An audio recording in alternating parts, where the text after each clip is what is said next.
Magandang hapon po. Maulang weekend na naman ang bumulaga sa Metro Manila dahil sa mga thunderstorm. At nagresulta po yan sa kabi-kabilang baha.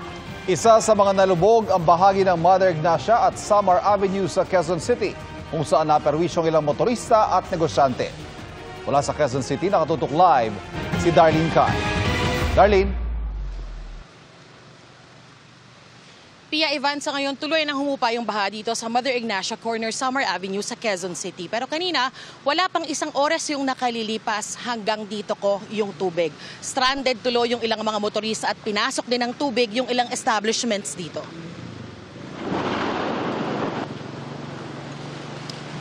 Bandang 2:00 ng hapon, bumuhos ang malakas na ulan sa Quezon City. Sa lalim ng baha sa pandulan ng Mother Ignacia at Samar Avenue sa Quezon City, lagpas kalahati ng street sign ang lubog.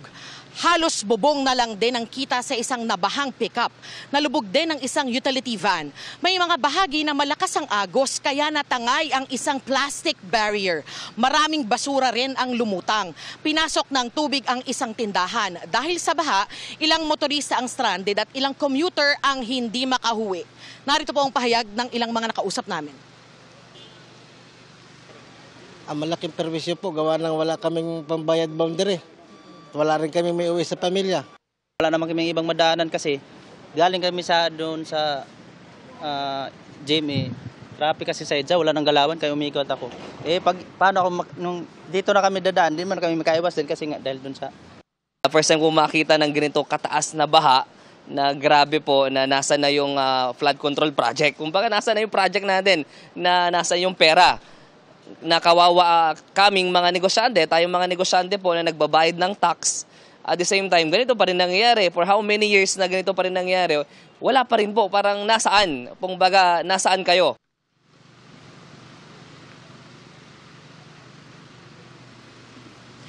Ivan, ngayon lang lumalakas na naman yung buhos ng ulan dito sa Quezon City.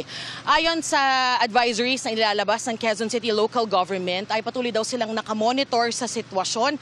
At para po sa mga residente at sa mga daraan dito sa Quezon City, pwede po kayong tumawag sa Hotline 122 kung meron kayong emergency o kailangan ninyo ng saklolo. Yan ang latest mula rito sa Quezon City. Balik sa'yo, Ivan.